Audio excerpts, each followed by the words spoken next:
साथीहरु welcome back to my another YouTube channel again. अनि म चाहिँ उपस्थित भइसकेको छु फेरि पनि एउटा छोटो मिठो भ्लगलाई लिएर। अनि साथीहरु आज चाहिँ हाम्रो घरमा चाहिँ नि बिहान बिहान के हुँदैछ भन्दाखेरि चाहिँ यहाँनिर के अरे कटर पार्टी हुँदैछ क्या। कटर अब कतिजनालाई मनपर्छ नि त हैन। अनि अनेस्टली भन्नुपर्दा मलाई चाहिँ मन पर्दैन हैन। अनि के भन्छ यहाँनिर चाहिँ बाउ छोरी चाहिँ धमाधम खाक्को खाइ हुनुहुन्छ। कटर कस्तो दामी कलर देखेको हो। हेलो हेलो बे मिठो लाग्यो साँच्चै ओ खाक्को खाइ स्कुल जाने टाइममा पनि मिठो लाग्यो। फेभरेट रहेछ कि। अनि त्यही भएर तपाईलाई कस्तो लाग्यो? दामी दामी रहेछ। यस्तो दामी छ फेरि दामी पनि छ नि त। अनि सर महिलो। अनि साथीहरु यहाँ चाहिँ धमाधम कटर पार्टी चल्दैछ। अनि म चाहिँ भ्लगिङ गर्दैछु हैन अहिले चाहिँ। अनि मलाई चाहिँ त्यति साह्रो इन्ट्रेस्ट पनि लाग्दैन। सो त्यही भएर म चाहिँ खाँदिनँ। कतिजनालाई मनपर्छ। राम्रो हो यो फलफुल एकदमै प्राकृतिक तरिकाले पाकेको हो नि त। यो चाहिँ एकदमै अब मान्छेहरूले कति दबाईहरू गरेर पकाउँछन् हैन। तर यो चाहिँ एकदमै दामी छ राम्रो छ। ल साथीहरु अब चाहिँ म हिँड्न लागे है। अब कहाँ हिँड्न लागे भन्नुहुन्छ भने चाहिँ अहिले म तपाईहरुलाई भिडियोमा देखाउँछु हैन। अब म चाहिँ एकछिन तलसम्म जान लागेकी छु। अनि यसो घरको कामले घरैसी कामले गर्दाखेरि चाहिँ म जान लागि टक्कसँगले रेडी भएर चाहिँ अब जाने। अनि त्यहाँबाट कामहरू गरेर आउँछु। अनि तपाईहरुलाई अब अहिले चाहिँ सस्पेन्समा है म चाहिँ कहाँ जान आँटेको छु म अहिले भन्दिनँ ल साथीहरु। ए हेलो भन्नु न। हाई यहाँ लोकेसन चाहिँ इटाभट्टामा है। लो आउनु होला सबैजना। यस्तो राम्रो राम्रो सामानहरू पाइन्छ। चस्माहरू टक्क लाएर मोजाको सेट चप्पलहरू मैले चाहिँ एउटा चप्पल लिएँ आज साह्रै महँगो एकदम राम्रो वाटरप्रुफमा पानी जाने भित्र पनि केही नहुने डरो पनि। तर म नजिकै हो हैन। तपाईले वाटरप्रुफ भन्नुभएको छ म आइरहन्छु है प्रत्येक दिन भन्दा पनि हुन्छ। अनि लिनुभयो तर पनि ठिकै छ राम्रो छ अरे। मलाई पनि हेर्दा चाहिँ टक्क हेर्दा खप्ने जस्तै देखेँ। सो त्यही भएर लिए साथी। फेन्टा आइसकेको छ फाइनली। फेन्टा गाइस गरम मासु किन्नु आयो है साथीहरु दाइको पसलमा। फेरि पनि अस्ति भर्खर मासु किनेको भ्लग हालेको थिएँ हैन।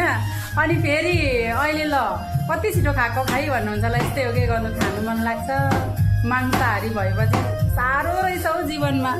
होइन यो शाकाहारी मात्रै कसरी बन्यो। फेरि हामी सबैजना शाकाहारी मात्रै भयौँ नि त मासु पनि चल्दैन नि त। त्यो पनि गाह्रो छ बिजनेसमा हैन। त्यही भएर कोही कोही चाहिँ बेसी मांसाहारी पनि हुनु पर्यो शाकाहारी पनि हुनु पर्यो क्या डबल डबल। त्यही भएर साथीहरु यसो टक्कसँगले खास चाहिँ मान्छा भुडी किन्न आएको थिएँ रहेन रहेछ। अनि मासु लिएर जानु पर्यो भने टक्क पकाएर खानु पर्यो भनेर चाहिँ लान आँटेको छौँ साथीहरु।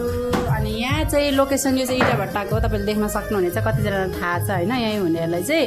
अनि त्यही भएर यहाँ चाहिँ एकदमै राम्रो मासु पाउँछ नि त। सो त्यही भएर साथीहरु यहाँ चाहिँ निकिताको मा आएको हेर।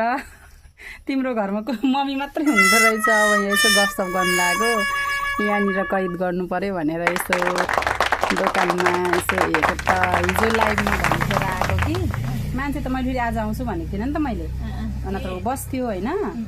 अनि मैले चाहिँ एक्कासी बसेर एक्कासी निस्किकन आउनु पर्यो भनेर नि। ल ल अब चाहिँ यहाँ रहेन रहेछ। अब म निस्किन्छु। अनि अबै खाँदिनँ खाइकन आएको र त भनेको त भरे आएको त खान्थेँ नि। अब यस्तो छ जिन्दगी। अब छैन नि कि त अनि के गर्नु। यस्तो खालको कराई पाक्नको लागि रेडी हुँदैछ। अनि अब लगाउँछौँ यसरी यहाँ सब्जी साथीहरु आलुमा सट्ट लाएर आजको हाम्रो सब्जी। यो सब्जीमा चट्ट लाएर हुनु पनि हुन्छ। तपाईँहरूले चाहिँ कतिखेर हाल्नुहुन्छ अगाडि पनि हाल्दा हुन्छ यो हो। तर मैले चाहिँ पाक्सामा नुन बेसार चट्ट लायौँ र यसलाई हल्का चलाइदिउँ। आउनुहोस् है साथीहरु मासु पाक्दैछ। मासु मासु सुँगुरको मासुमा पल्किने लिम्बू नितिरै धुइने भनेको छ क्या। अहिले चाहिँ म बजार गएर त्यहाँबाट अघि बिहान पनि भन्दै थिएँ होइन म कहाँ जान्छु। तर म चाहिँ आज इटाभट्टा बजार गएको थिएँ। हाम्रोबाट इटाभट्टा नजिकै अन्त। सो त्यहाँ गएको थिएँ। अनि गएर अलिअलि यसो सपिङहरू गरेर ताजा सामानहरू किनेर चाहिँ आइयो साथीहरू, तपाईँहरूले ब्लगमा हेर्नु नै भयो। सो सबैजनालाई धन्यवाद, जतिजना हेर्नुभयो थ्याङ्क यू सो मच भन्न चाहन्छु। अनि अब अर्को ब्लगमा भेट्नेछौँ हामी साथीहरू, बाई बाई।